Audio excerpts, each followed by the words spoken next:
The stars looked different from Mars. Frank Collins stood at the viewing port, hands clasped behind his back as he gazed at the rust-colored landscape below. 30 years in the Earth Defense Fleet had earned him the title of Admiral and Command of humanity's flagship, the Intrepid. He had never expected to witness first contact. "Admiral, we're picking up something unusual," said Lieutenant Eric Barnes, his voice cutting through the quiet hum of the bridge. "Object approaching from the outer system, slowing down in a way that defies our understanding of physics." Frank turned away from the view of Mars. His weathered face showed no emotion, but his heart raced. "Show me," he ordered. The main screen flickered to life. A distant point of light moved against the backdrop of stars, its trajectory unlike any natural object. "Get me Dr. Martinez," Frank said. Within minutes, Olivia Martinez arrived on the bridge, slightly out of breath. Her dark hair was pulled back in a practical ponytail, and she clutched a tablet to her chest. "Is it true?" she asked, her eyes wide with excitement and fear. "Something artificial?" Frank nodded. "We believe so, and we need your expertise now. More than ever, Doctor." Olivia had spent her entire career preparing for this moment. As Earth's leading xenolinguist, she had developed frameworks for communicating with alien intelligence, all theoretical until today. "I need all the data you have," she said, instantly professional. "Movement patterns, radiation emissions, everything." For the next 6 hours, the Intrepid's crew watched as the object grew closer. It became clear that it was a ship, a vessel of gleaming, semi-transparent material that seemed to bend light around it. "It's beautiful," whispered communications. Officer Jane Wilson as the alien ship came into clear view. The vessel was roughly 3 times the size of the Intrepid, with a crystalline structure that branched out like frozen lightning. It had no visible engines, yet it moved with precision, settling into orbit alongside the human fleet. "They're broadcasting something," Jane reported, her fingers moving across her console. "It's not radio. It's some kind of modulated gravitational wave." Olivia rushed to Jane's station. "Can we record it? Analyze the pattern?" "Already doing it," Jane replied. "The computer is detecting regular intervals. It's definitely not random." For 2 days, Olivia worked without rest, analyzing the alien transmission. The crew watched with growing tension as more alien ships arrived, smaller vessels that seemed to be support craft for the main ship. On the 3rd day, Olivia burst onto the bridge, her eyes red from lack of sleep, but shining with triumph. "I've got it," she announced. "At least I think I do. They're using mathematical principles as a foundation for communication. I've developed a response using the same method." Frank nodded. "Send it." The reply was transmitted. Minutes passed. Intense silence. "They're responding," Jane called out. The bridge crew held their breath.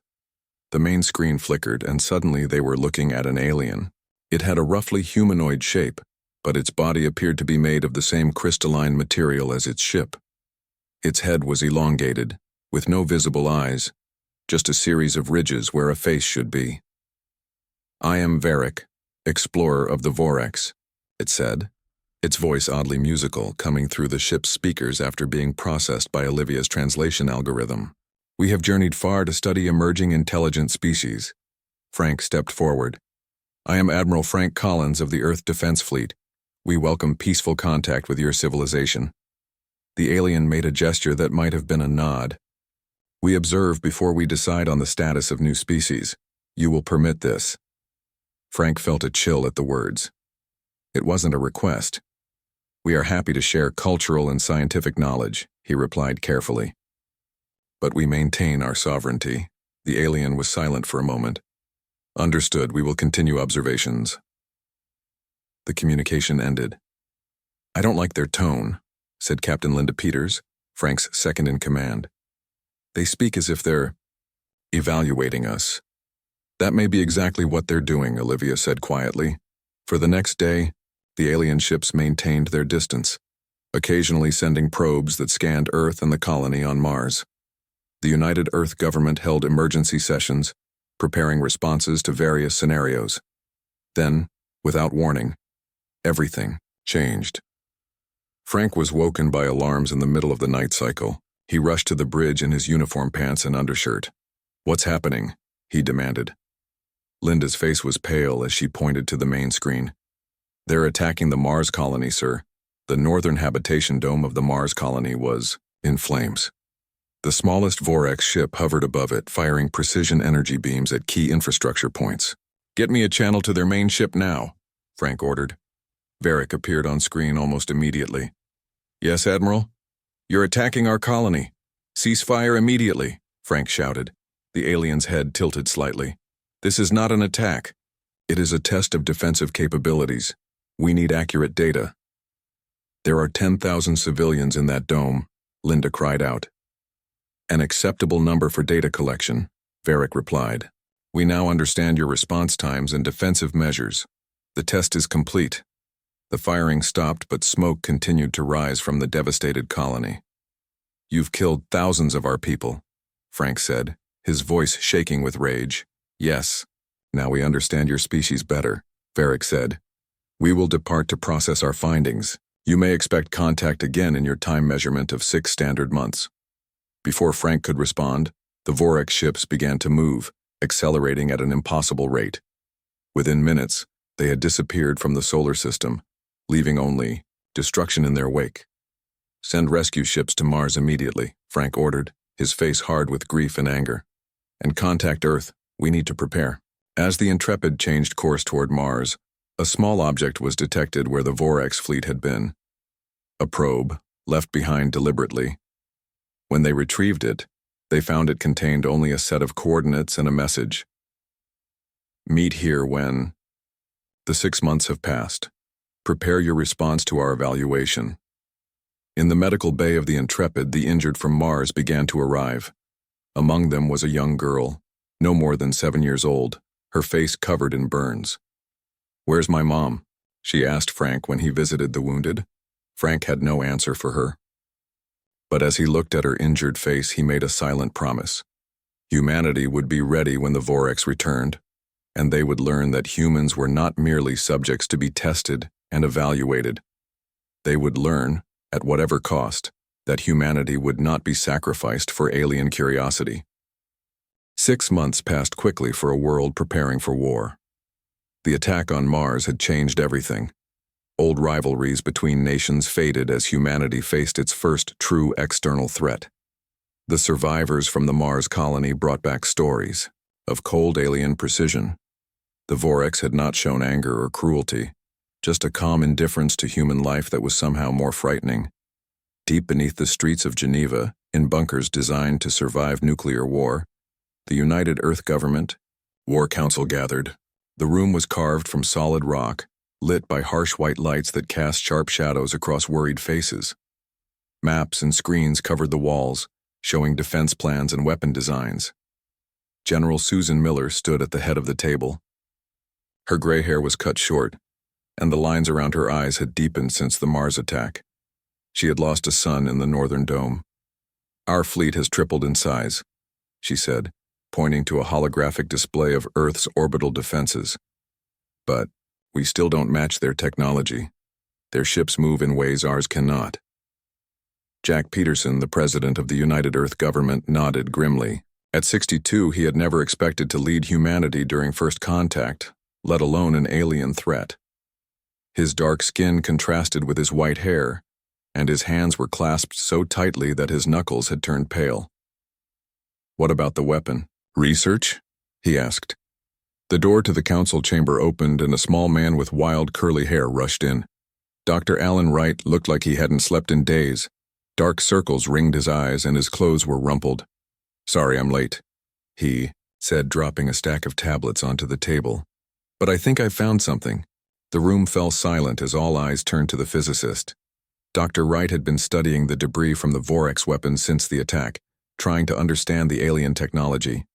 "Their weapons generate energy in a way we've never seen before," he explained, pulling up diagrams on the main screen. "But they have a flaw. The quantum field they create has a resonance pattern, a weak point we can exploit." He showed them simulations of his new weapon design.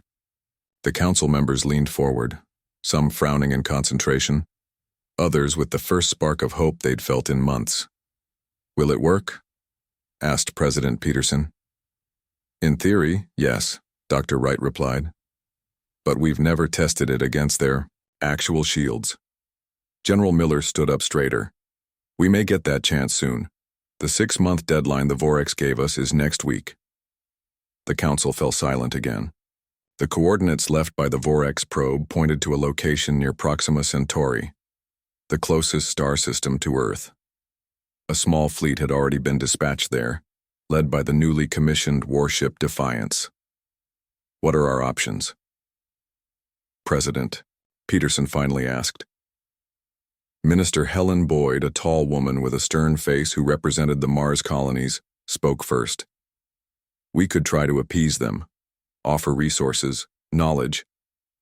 "They killed thousands without hesitation," General Miller cut in.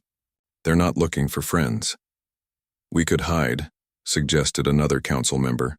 "Abandon the outer colonies, pull back to Earth, build up our defenses, and wait for them to find us anyway?" Minister Boyd asked bitterly. "My people died, so we could learn about these creatures. They don't respect weakness." The debate continued for hours. Some argued for full military response, others for diplomatic solutions.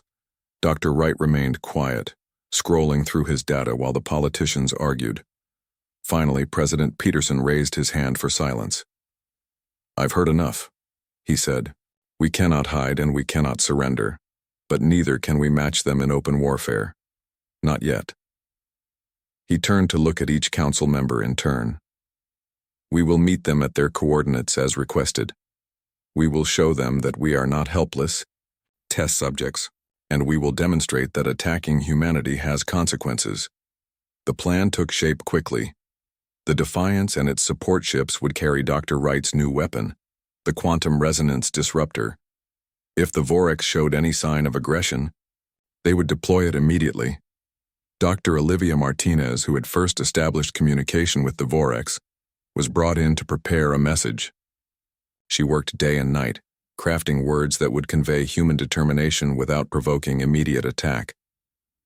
3 days before the deadline, Admiral Frank Collins was transferred from the Intrepid to oversee the operation from Earth.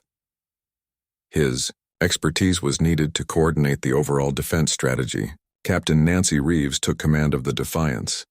Nancy was younger than most captains, only 35, but she had shown exceptional skill during the Mars rescue operations. Her calm under pressure and quick decision-making had saved hundreds of lives. On the morning of departure, she stood on the bridge of the Defiance looking at her crew. Lieutenant Paul Harris manned the weapons station. His fingers moved constantly, running system checks on Dr. Wright's device. Communications Officer Diane Foster sat ready at her console, Martinez's carefully crafted messages loaded and waiting. "Are we ready?" Nancy asked. Paul nodded. "The disruptor is online, power levels stable." "Communications ready," Diane confirmed. "All channels open for first contact protocols." Nancy took a deep breath and sat in the captain's chair. "Navigation. Set course for the Proxima Centauri coordinates. Maximum speed." The journey would take 3 days even with the newest engines. 3 days for the crew to prepare, to wonder what they would find, to imagine the aliens who had so casually killed their people. Back on Earth, Admiral Collins and the War Council monitored their progress. Defense stations around Earth remained on high alert in case the Proxima meeting was just a diversion. In his private office, President Peterson sat alone, staring at the faces of the Mars victims displayed on his wall. So many dead, so many families, torn apart. The decision to fight back had been unanimous in the end, but the weight of it still pressed on his shoulders. "Be careful out there," he whispered, though the Defiance was already too far away to receive any message in real time. As the Earth fleet approached the coordinates, sensors detected 3 Vorex ships already waiting. Each was larger than the HFY vessel that had attacked Mars. Captain Nancy Reeves stood and straightened her uniform. "Open a channel," she ordered. The main screen flickered to life, showing a Vorex very similar to Varric. Its crystalline body gleamed against the backdrop of stars. "Humans," it said. its translated voice oddly musical despite the cold words that followed. "We have evaluated your species and found it lacking in proper respect. You will now submit to becoming a protectorate of the Vorex Collective. Resistance will result in your extinction." Nancy's hands tightened into fists at her sides, but her voice remained steady. "We have a response for you." She nodded to Paul, who activated Dr. Wright's device. Humanity's answer was about to be delivered. The bridge of the Defiance fell silent as Lieutenant Paul Harris activated Dr. Wright's device. For a moment, nothing seemed to happen. Then a soft hum filled the air, building until it made the deck plates vibrate beneath their feet. On the main screen, the Vorex commander tilted its crystalline head as if listening to something the humans couldn't hear. "What are you?" it began, but its words cut off as the first effects of the quantum resonance disruptor became visible. The nearest Vorex ship began to shimmer, its crystalline structure vibrating at an increasing rate. Fracture lines appeared along its hull, spreading like cracks in ice. The aliens' shields, which had seemed so impenetrable before, flickered and failed. "It's working," Paul whispered, his eyes wide as he watched the data stream across his console. "Their shield harmonics are collapsing." Captain Nancy Reeves stood tall, her face set in determined lines. "Target their weapon systems and fire. The key." Defiance's conventional weapons wouldn't have scratched the Vorex ships before. Now with their shields disrupted, the missiles struck true. Explosions blossomed across the alien vessel's surface. "The other ships are powering weapons," called out the sensor officer, a young woman named Beth Green, whose hands flew across her console. "Brace for impact," Nancy ordered. The second Vorex ship fired, a beam of coherent energy that sliced through space toward them. The Defiance rocked violently as the beam struck. Warning lights flashed red across the bridge. "Damage. Report," Nancy called out, gripping her chair to stay upright. "Hull breach on decks 3 and 4, Beth replied. "Sealing now. Weapon system still online." Nancy nodded. "Continue firing, and target the second ship with the disruptor." Paul adjusted the settings, redirecting the quantum field. The second Vorex ship began to show the same symptoms as the first: vibrating hull, failing shields. But before they could capitalize on it, the third alien vessel fired. 2 support ships in the Earth fleet exploded instantly, unable to withstand the alien weapons.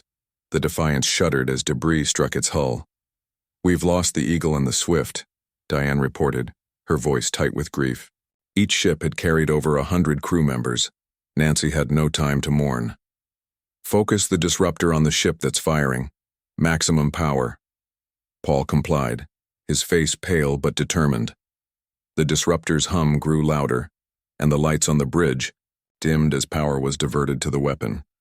The effect on the third Vorex ship was immediate and catastrophic. Unlike the others, which had time to attempt countermeasures, this one seemed to resonate at exactly the wrong frequency. Its entire structure vibrated until it simply came apart, breaking into thousands of crystalline fragments that scattered into space. "One down," Nancy said grimly.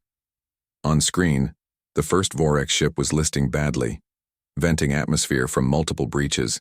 Its weapons had fallen silent. The second ship fired again, but the shot went wide as its systems were affected by the disruptor field. The beam struck another Earth vessel, the Valiant, cutting it nearly in half. "We've lost the Valiant," Diane reported. Wait." She pressed her hand to her earpiece. "Captain, I'm receiving a transmission from the Valiant. Some of the crew are still alive in the aft section." Nancy made a quick decision. "Tell them to abandon ship. We'll pick up survivors once this is over." She turned to Paul.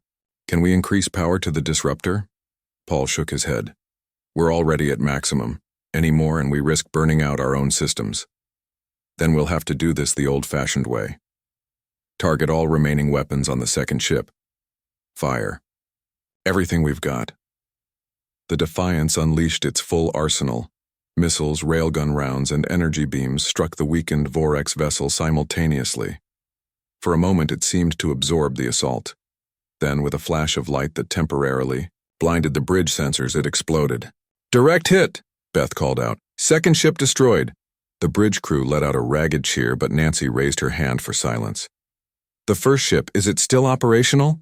Beth checked her readings. Minimal power. Life support failing. She paused, surprised. They're engaging their drive system. On the main screen, they watched as the damaged Vorex ship turned away from the battle. Its engines glowed, and then it stretched impossibly, vanishing as it jumped to faster-than-light speed. They're running, Paul said, disbelief in his voice. Nancy allowed herself a small smile.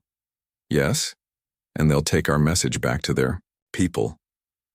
The aftermath of the battle was both victory and tragedy. 2 Vorex ships destroyed, 1 fled. But of the 5 Earth vessels that had come to Proxima Centauri, only the Defiance and 1 support ship, the Resolute, remained intact. Rescue operations began immediately, collecting escape pods and survivors from the shattered human vessels. As Captain Reeves coordinated the rescue efforts, Diane approached her with a tablet. Message from Earth, Captain. They received our battle. Telemetry. Her eyes shone with pride. President Peterson sends his congratulations and says to tell you that humanity owes you a debt that can never be repaid. Nancy shook her head. The debt is to those we lost. Make sure that's in my response. Later, as the Defiance and Resolute gathered the last survivors and prepared to return to Earth, Nancy stood alone in her quarters. She had written 12 condolence letters to families of crew members lost in the battle. Many more would follow. Soft chime announced a visitor. It was Paul carrying a small metal object. We found this floating in the debris field, he said, handing it to her. It's from one of their ships. Nancy turned the object over in her hands. It was a shard of the crystalline material that made up the Vorex vessels, but unlike the larger pieces they had recovered, this one was etched with markings, symbols in the alien language. What do you think it says? Paul asked. Nancy studied the flowing lines. I don't know, but we'll find out. She placed the shard carefully on her desk. And we'll learn everything else about them too. Because they'll be back, Paul. This wasn't the end. It was just the beginning. As if in answer to her words, the ship's computer chimed with an alert. A message from Earth. Long-range sensors had detected unusual energy readings at the edge of the solar system. Another Vorex ship had arrived, larger than any they had seen before. The war was indeed just beginning. But for the first time since the attack on Mars, humanity faced it not with fear, but with the knowledge that they could fight back and win. The year after the battle at Proxima Centauri became known as the Preparation Year. News of the victory spread across Earth and its colonies, bringing hope but also a grim understanding that the war had only just begun. The Vorex ship that arrived at the edge of the solar system had remained there, watching, not approaching closer but not leaving either. Admiral Frank Collins stood in the newly constructed Orbital Defense Center, a massive space station positioned between Earth and the Moon. Through the wide viewing window, he could see hundreds of ships and construction platforms. Humanity was building a fleet unlike anything it had created before. Admiral, the research team is ready for you, said his aide, a young lieutenant named Carl Mason. Frank nodded and followed Carl through the gleaming corridors of the station. The walls were lined with screens showing defense plans, ship designs, and training operations. Everywhere, people moved with purpose and urgency. The research center occupied an entire section of the station. As Frank entered, he saw dozens of scientists working at various stations. In the center of the room was a large table where a group had gathered around a holographic display. Elizabeth Dawson looked up as Frank approached. She had been appointed research director after the battle, coordinating all scientific efforts related to the Vorex technology. Her red hair was pulled back in a practical ponytail, and dark circles under her eyes suggested she hadn't slept much. Admiral, thank you for coming, she said. We've made a breakthrough. Frank joined the group at the table. The hologram showed a three-dimensional model of what appeared to be a weapon, sleek, elegant, and clearly based on Vorex design principles. Is that what I think it is? Frank asked. Elizabeth nodded. We've reverse-engineered their propulsion system using debris from the battle. It's not a perfect copy, but it works on similar principles. How soon can we implement it? We're all ready. Retrofitting the Defiance as a test platform, she replied. If it works, we can begin upgrading the entire fleet within months. Frank felt a surge of hope. Faster ships would give them a tremendous advantage. What else have you found? Elizabeth gestured to another scientist, a tall man with dark skin and a close-cropped beard. Dr. Lee has been studying their communication systems. Dr. Lee tapped a few commands, and the hologram changed to show a complex network of lines and nodes. The Vorax don't just communicate through standard channels, he explained. They use a form of quantum entanglement. That's how they coordinate their fleet so effectively. Can we disrupt it? Frank asked. Better, Dr. Lee said, with a smile. We might be able to listen in. The implications were enormous. If they could monitor Vorax communications, they might gain advance warning of attacks and insight into alien strategy. Frank was about to ask for more details when an alert sounded. A young woman at a nearby console called out, Admiral, priority. Message from Commander Rodriguez. George Rodriguez had been sent on a critical mission 6 months earlier. Leading a small stealth ship equipped with experimental cloaking technology, he had followed the damaged Vorax vessel that escaped from Proxima Centauri. His orders were to gather intelligence on the alien civilization without engaging or being detected. Frank moved quickly to a private communication booth. On the screen, George's face appeared, looking tired but excited. Admiral, we've done it, he said, his voice slightly distorted by the encrypted channel. We've placed tracking devices on 3 Vorax ships, including a major command vessel. Frank leaned forward. What have you learned? The Vorax aren't what we thought, George replied. They're part of a larger collective of species, but they're not well regarded. From what we can tell by monitoring their communications with other aliens, they're considered bullies, predators who target developing civilizations. Have you identified their homeworld? George nodded. Yes, sir, and we've mapped several of their major colonies and outposts. He transmitted a data file that showed a star map with various locations marked. But there's something else you should know. The Vorax have already begun assembling a fleet to attack Earth. 15 ships, including 3 of their largest class. Frank felt his heart sink. Despite humanity's progress, they weren't ready to face such a force. How long do we have? Based on their preparations, 3 months at most. Frank thanked George for the information and instructed him to continue monitoring but to withdraw to a safe distance. When the communication ended, he sat in silence for a moment, weighing their options. Then he returned to the research team, his face grim. We need to accelerate everything, he told them. The Vorax are coming in force and we have 3 months to prepare. The next weeks passed in a blur of activity. The United Earth government declared a global state of emergency. Resources were diverted to the war effort. Civilian ships were retrofitted for defense, and training programs ran day and night to prepare crews for battle. In a secure facility beneath the Antarctic ice, a different kind of weapon was taking shape. Dr. Wright had moved beyond the quantum resonance disruptor to something far more ambitious, a device that could manipulate gravity itself. Frank visited the facility to observe the first test. In a massive chamber lined with every safety measure imaginable, the device, no larger than a small car, hummed to life. A sphere of metal placed in the test area suddenly compressed, growing smaller and denser until it seemed to wink out of existence. A miniature singularity, Dr. Wright explained, his voice filled with awe despite his exhaustion. It collapsed on itself and then evaporated exactly as the theory predicted. Can it be weaponized? Frank asked. Dr. Wright nodded slowly. Yes, but Admiral, this technology, it could destroy entire planets if misused. Frank placed a hand on the scientist's shoulder. Then we'll make very sure it isn't misused, but we need every advantage we can get. As the predicted attack date drew nearer, humanity's defensive posture changed. Rather than concentrating their forces around Earth, Admiral Collins deployed ships throughout the solar system in a complex pattern based on statistical models developed by the best military minds on Earth. The plan was not to meet the Vorax head-on, that would be suicide, but to use hit-and-run tactics, drawing them into traps where the quantum resonance disruptor could be deployed most effectively. Just 2 weeks before the expected arrival of the Vorex fleet, Captain Nancy Reeves, now commanding a fully upgraded Defiance, received new orders. She was to take her ship to Jupiter's orbit and wait. With her would go a diplomatic vessel carrying a special envoy.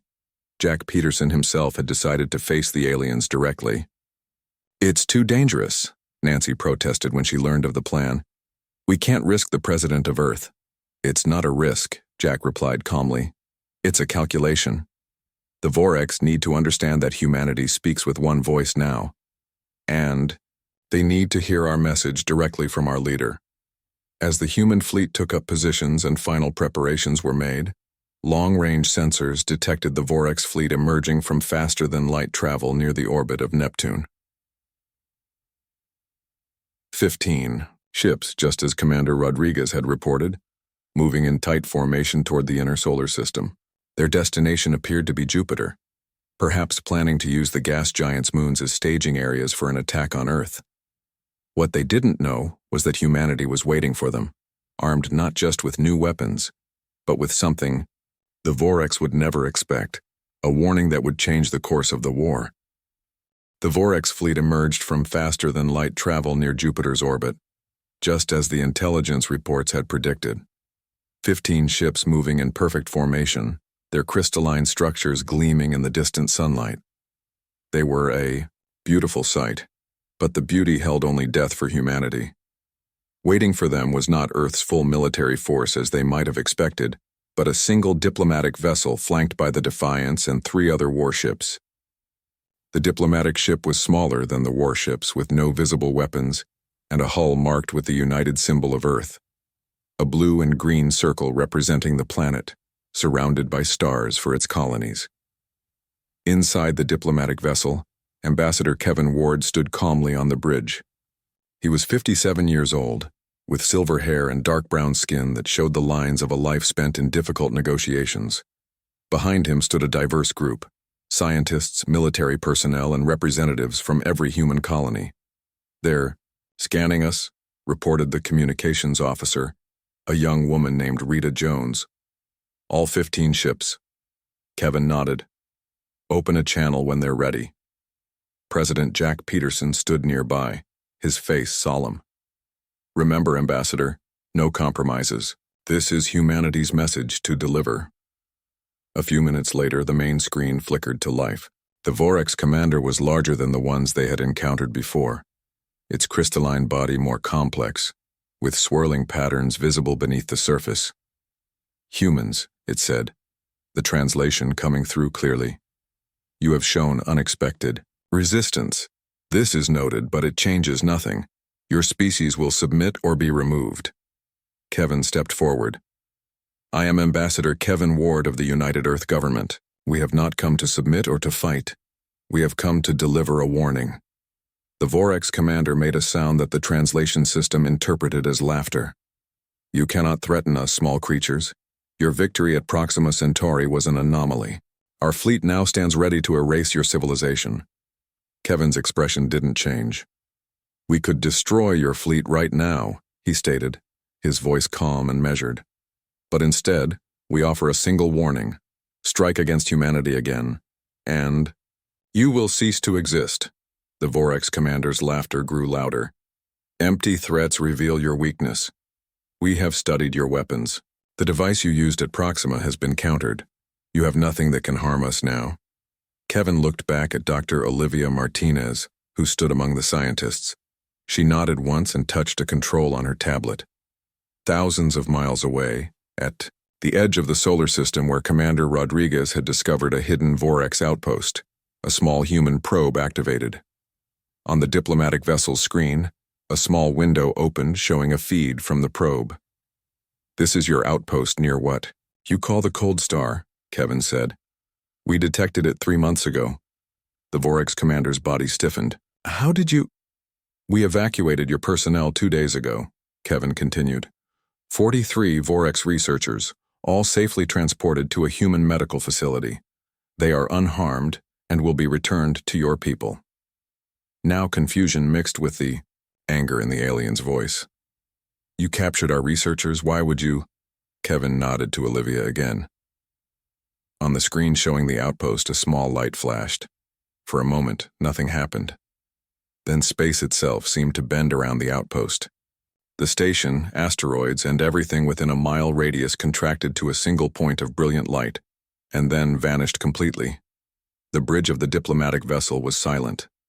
On the main screen, the Vorex commander had gone completely still. That was a gravity manipulation device, Kevin explained. It created a temporary singularity, what humans once called a black hole. The singularity collapsed on itself and dissipated, leaving nothing behind.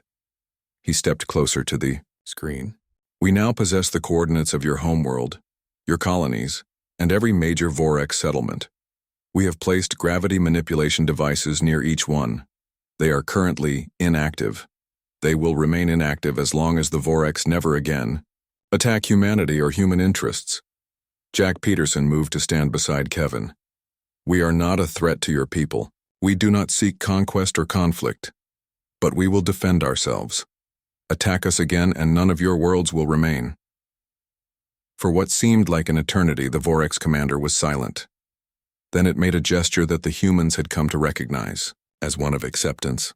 Your warning is received, it said finally. The Vorex collective will withdraw from human space. That is not enough, Jack said firmly. We require a formal peace treaty to be negotiated on neutral ground, and we require reparations for the Mars colony. The Vorex commander's crystalline body flashed with patterns that the translation system couldn't interpret. You demand much for a species we could still destroy. Kevin shook his head. No, you couldn't. Even if you destroyed every ship here, every colony, Earth itself, our automated systems would detect the attack and activate the devices. The Vorex would cease to exist as a species. Is that a risk you're willing to take? Again, silence stretched between them. Finally, the alien spoke. We will negotiate. A treaty will be prepared. Within hours, preliminary terms were agreed upon. The Vorex fleet began to withdraw, leaving behind only a single ship to continue discussions. As news spread throughout Earth and its colonies, people looked to the stars with a mixture of relief and newfound confidence. 3 weeks later, as diplomatic talks continued, humanity received its first communication from another alien species. Not the Vorex, but a civilization called the Lyrax. They had observed the confrontation and were interested in opening relations with the species that had stood up to the Vorex. Soon after, 2 more alien civilizations made contact. All had suffered under Vorex aggression. All were curious about the humans who had managed to do what they could not. In a special address to celebrate the formal signing of the peace treaty, President Peterson spoke to a united humanity. Today marks a new chapter in human history, he said, his voice carried to every corner of Earth and its colonies. We faced extinction and instead found our place among the stars, not through conquest or submission, but by standing firm in the defense of our right to exist. He looked directly into the camera, his eyes reflecting the determination that had carried humanity through its darkest hour. We didn't win because we were stronger, he continued. We won because we were smarter, more creative, and because we stood united. These are humanity's true strengths, and they will carry us forward as we take our place in the galactic community. As he spoke, ships from the Lyrax and the other new alien allies entered the solar system, not as invaders, but as guests. And in orbit around Earth, construction began on a new structure, not a weapon or a defense platform, but a diplomatic center for interstellar relations. Humanity had delivered its warning, and in doing so, had found not just peace, but a future among the stars.